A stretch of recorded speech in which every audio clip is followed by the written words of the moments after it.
রাঙ্গামাটির বুক জুড়ে কাপ্তাই লেকের পাশেই আছে এক ব্যস্ত প্রাণবন্ত পাহাড়ি বাজার। নাম তার কলেজ গেট বাজার। ভোরের আলো ফোটার আগেই এখানে শুরু হয় জীবনের কোলাহল। নৌকায় করে পাহাড়ের প্রত্যন্ত গ্রাম থেকে পাহাড়ি কৃষকেরা নিয়ে আসেন জুমের চাষ করা বিভিন্ন প্রকার শাকসবজি ও মৌসুমি ফলমূল, যার মধ্যে অন্যতম আনারস, কাঁঠাল, আম, কলা, আদা, বাঁশের কুড়ি ইত্যাদি। এখানে আসলে দেখবেন পাহাড়ি এবং বাঙালিদের খুব সুন্দর একটি মিলবন্ধন। সবাই তাদের প্রয়োজনীয় বাজার সদাই করছে মিলেমিশে।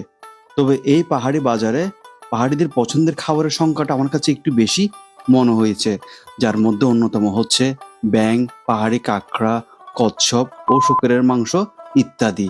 তবে এর পাশাপাশি এখানে মিলবে পাহাড়ি মশলা, হাতের তৈরি বাঁশ ও বেতের পণ্য, ঐতিহ্যবাহী পোশাক এবং স্থানীয় সংস্কৃতির নানা নিদর্শন।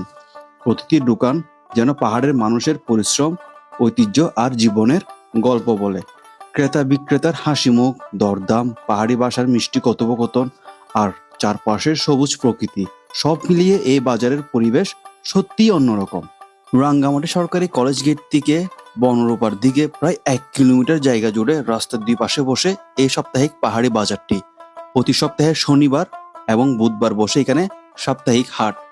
আপনারা যারা রাঙ্গামাটি ভ্রমণে আসেন, আপনারা চেষ্টা করবেন একবার হলেও এই বাজারটি ঘুরে যেতে, কারণ এই পাহাড়ের সংস্কৃতি এবং পাহাড়ি এবং বাঙালিদের সুন্দর মেলবন্ধন আপনারা এখানে আসলে দেখতে পাবেন।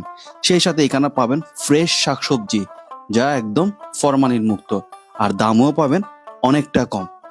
ভিডিওটি ভালো লাগলে শেয়ার করে সবাইকে দেখার ব্যবস্থা করে দিবেন, আর আমাদের EBS films Facebook page follow দিয়ে আমাদের সাপোর্ট করবেন। সবাই ভালো থাকবেন। আল্লাহ হাফেজ।